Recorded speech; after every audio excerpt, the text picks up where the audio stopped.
जय श्री कृष्णा। कैसे हैं आप लोग फ्रेंड्स। आज की चर्चा जो होने जा रही है बेहद महत्वपूर्ण होने जा रही है। आज हम चर्चा करने जा रहे हैं परम नकारात्मक ग्रह, षड्यंत्रकारी ग्रह, मायावी ग्रह, जो कि अपना बहुत बड़ा परिवर्तन करने जा रहा है 22 सितंबर को।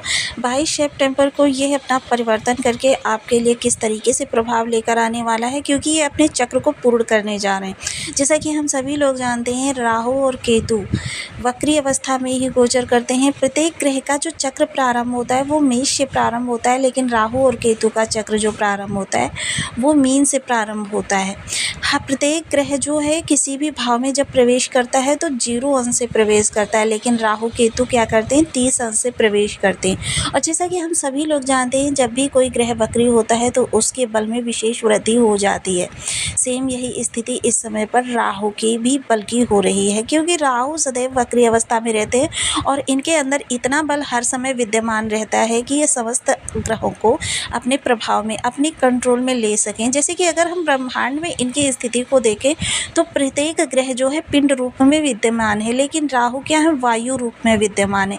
अब जैसे कि चराचर जगत में देखें कि हर स्थान पर कोई भी ऐसा स्थान नहीं है जहाँ पर वायु ना हो, हर स्थान पर वायु अदृश्य रूप में विद्यमान रहती है। इसी तरीके से राहु जो है समस्त ग्रहों को अपने प्रभाव में रखते हैं और 10 भावों पर इनका प्रभाव रहता है।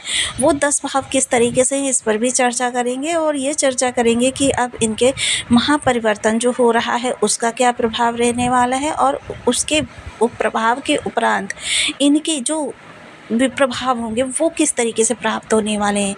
यहाँ पर देखिए, ये चीज़ भूलनी बिल्कुल भी नहीं चाहिए कि कलयुग पाप प्रधान है, राहु पाप प्रधान है, और जब तो पाप प्रभाव के मित्र एक दूसरे के संपर्क में आएंगे तो इनके पाप प्रवृत्ति में विशेष वृद्धि होगी।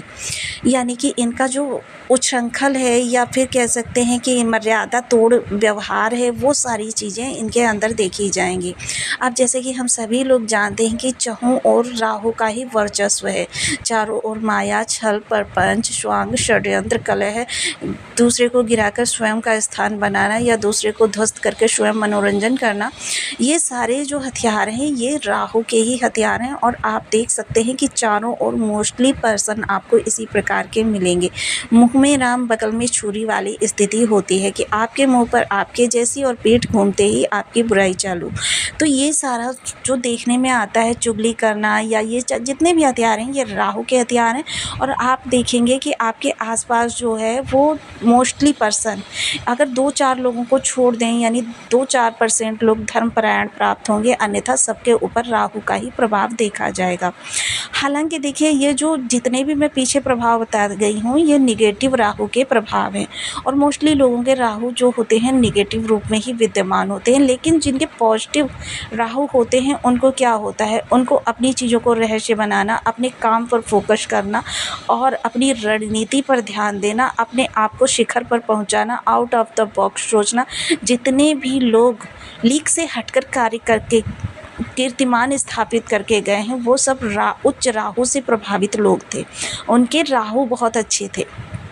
अब राहु इस समय किस प्रभाव में है इनकी भी हम चर्चा करने वाले हैं। देखिए, जितने भी साइंटिस्ट वर्ग के लोग हैं आप देखेंगे कि इनके राहु जो होते हैं बहुत उच्च होते हैं। कि जितने भी इस समय आप सोशल मीडिया पर एकदम से सेलिब्रिटी बनते लोग देख रहे हैं, बहुत सारे लोग भी इस समय पर बिल्कुल निम्नतर वर्ग से आकर और एकदम से सेलिब्रिटी बन चुके हैं।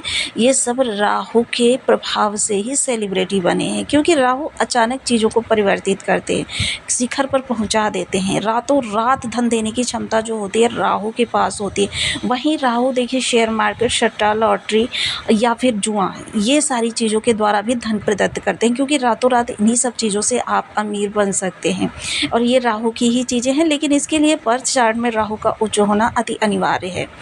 देखिए, राहु की अवस्था अगर आपको कभी शुभ प्राप्त हो जाती है, उस समय राहु संबंधी कार्य करने में आपको कोई भी नहीं रोक सकता। लेकिन एक चीज़ और भी ध्यान की, राहु का धन जितनी तेज़ी से आता है उतनी तेज़ी से जाता है अगर आपने राहु पर नियंत्रण नहीं किया। क्योंकि देखिए, मोस्टली जब धन हमारे पास कम प्रयास से बहुत ज़्यादा आने लगता है या बिना प्रयास के आने लगता है तो व्यक्ति व्यसन की ओर अग्रसर हो जाता है, जो कि राहु का ही तत्व है। और जब व्यक्ति व्यसन में अग्रसर हो जाता है तो आपके लिए चीज़ें जो होती हैं थोड़ी सी अलग रूप में निकल कर आती हैं।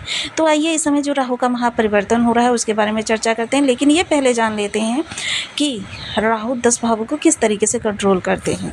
तो सबसे पहले देखिए राहु कहाँ पर बैठे हुए हैं, आपके यहाँ पर बैठे हुए हैं 10वें स्थान पर, जस्ट सामने केतु बैठे हुए हैं, 2 भाव हो गए। अब राहु केतु वक्री, सदैव वक्री रहती हैं और वक्री ग्रह का सूत्र क्या है, 1 भाव आगे 1 भाव पीछे। सेम यही चीज़ केतु के लिए भी लागू होगी, 1 भाव आगे 1 भाव पीछे। अब इनकी 3 दृष्टियाँ, केतु की दृष्टियाँ पंचम सप्तम नवम, राहु की दृष्टियाँ पंचम सप्तम नवम। अब आप देख रहे हैं मात्र 2 भाव वृषभ राशि और वृश्चिक राशि आपके रिक्त हैं और अन्यथा पूरे 10 भाव आपके राहु के प्रभाव में आ चुके हैं। तो देखिए ये राहु का वर्चस्व ही है जो आपको या तो ऊंचा ले जा सकता है या आपको नीचे ले जा सकता है। बताइए राहु से अछूता कोई है? सिर्फ 2 भाव इन्होंने छोड़े हैं, बाकी 10 भावों पर इनका कंट्रोल है। तो आइए चर्चा को आगे बढ़ाते हैं, बने रहिए हमारे साथ इस वीडियो में एंड तक, आपको बहुत कुछ जानने के लिए मिलेगा। वीडियो बहुत ज्ञानवर्धक होने वाला है। यदि आपके लग्न में कुंडली के प्रथम भाव में 2 नंबर बना हुआ है तो ये राशिफल आपके लिए। यदि कुंडली में कहीं भी चंद्रमा के साथ 2 नंबर बना हुआ है तो ये राशिफल आपके लिए। कुंडली ना होने की स्थिति में आप इसे नाम राशि से भी देख सकते हैं। यदि अभी तक आपने अपने इस चैनल को सब्सक्राइब नहीं किया है तो प्लीज़ सब्सक्राइब कर लीजिए, वीडियो को लाइक कर लीजिए, चैनल को शेयर कर दीजिए। इससे होगा क्या कि हमारे आने वाले हर वीडियो की नोटिफिकेशन मिल सकेगी आपको सबसे पहले। एक प्यारा सा कमेंट करना बिल्कुल ना भूलें, कमेंट से हमें बहुत मोटिवेशन मिलता है, हौसला मिलता है और ये पता चलता है कि आप और क्या जानना चाहते हैं। तो बेहद महत्वपूर्ण यह समय काल आपके लिए स्थितियों का निर्माण कर रहा है कि राहु इस समय 10वें भाव में बैठे हुए हैं और इस समय इनका जो परिवर्तन हो रहा है, देखिए जैसा कि हम सभी लोग जान रहे हैं कि नक्षत्र पूर्व भाद्रपदा नक्षत्र से राहु का गोचर हो रहा था। राहु का गोचर क्योंकि ये अपनी 3 चक्रों नवांश को कंप्लीट कर चुके हैं और 22 सितंबर को ये अपना नवांश परिवर्तन कर रहे हैं, प्रथम नवांश में जा रहे हैं। प्रथम नवांश कौन सा है? मेष का नवांश है और मंगल देव महाराज आपके 6ठ भाव में बैठे हुए हैं जो कि जॉब का आपके त्रिकोण बना रहे हैं। अगर त्रिकोण को कहें तो त्रिकोण के प्रथम सिरे पर गुरु बैठे हुए हैं, त्रिकोण के द्वितीय सिरे पर मंगल बैठे हुए हैं, तृतीय सिरे पर राहु बैठे हुए हैं।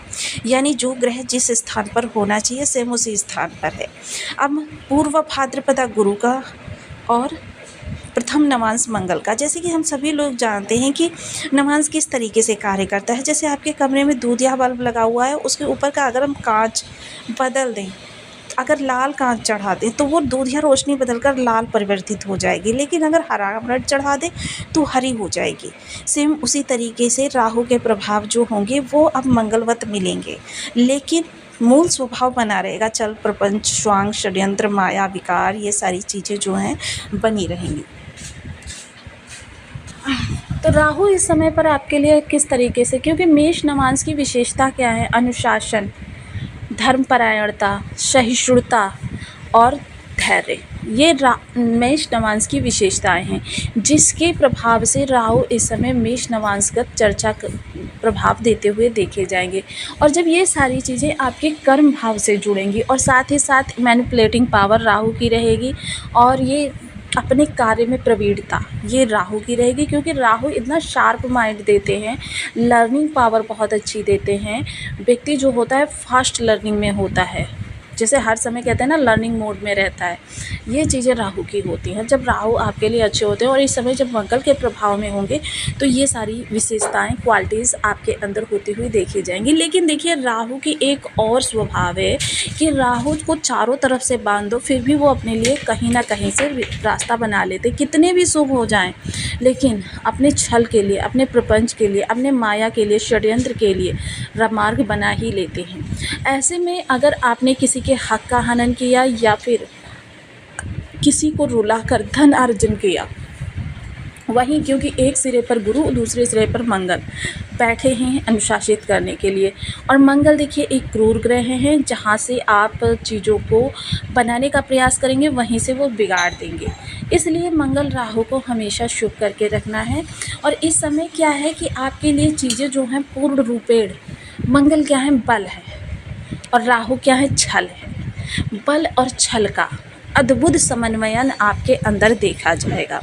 हालांकि छल करना, जहाँ पर किसी का अहित ना हो रहा हो वहाँ पर आप छल कर सकते हैं। देखिए, क्योंकि व्यापारी वर्ग अगर हर तरीके से शुभता, इसलिए देखिए कभी भी व्यापारी वर्ग की अगर चर्चा करें तो व्यापारी वर्ग अगर झूठ बोलेगा नहीं तो उसके कार्यों में उसको लॉस पर लॉस होता चला जाएगा। लेकिन जिसमें किसी का अहित ना हो तो फिर वो आप कर सकते हैं, लेकिन मर्यादा तक। एक इसकी भी मर्यादा होती है, मर्यादा का कभी भी हमें उल्लंघन नहीं करना चाहिए। आप देखिए, मैं आपसे सदैव आग्रह करती रहती हूँ कि आप लोग बीज मंत्रों की जप संख्या एक बार पूर्ण कर लीजिए। हमारे समस्त जीवन को चलाने में 9 ग्रहों का विशेष योगदान होता है, चाहे वो धन हो, चाहे आपका परिवार हो, कुटुंब हो, सुख हो, या फिर रिश्तेदार हो, कोई भी हो, कुछ भी हो, उसमें 9 ग्रहों का विशेष प्रभाव रहता है। क्योंकि ये जो आप चक्र, गोचर चक्र देखते हैं, इसमें ग्रहों का परिवर्तन हर भाव से होता है। ऐसा नहीं होता है कि किसी भाव में ग्रह आता ही नहीं है, क्योंकि 12 भावों में घूमना प्रत्येक ग्रह का, और 27 नक्षत्रों में घूमना प्रत्येक ग्रह को पड़ता है, जिसके कारण यह विदित होता है कि हमें हर ग्रह का प्रभाव प्राप्त होता है। अब जब तक हम 9 के 9 ग्रहों को सही करेंगे नहीं, क्योंकि एक बार आपके लिए उछाल आएगा, फिर दूसरे पल आपके लिए निगेटिविटी उत्पन्न हो जाएगी। तो जिसके लिए मैं सदैव आपसे कहती हूँ कि आप 9 के 9 ग्रहों को अपने एक बार भी मंत्र संख्या पूर्ण कर लीजिए। क्योंकि ज्योतिष के अंदर कोई ऐसा विधान नहीं है कि आपने बस अभी उपाय किया और अभी आपको प्रभाव मिलने प्रारंभ हो गए, लंबे समय तक।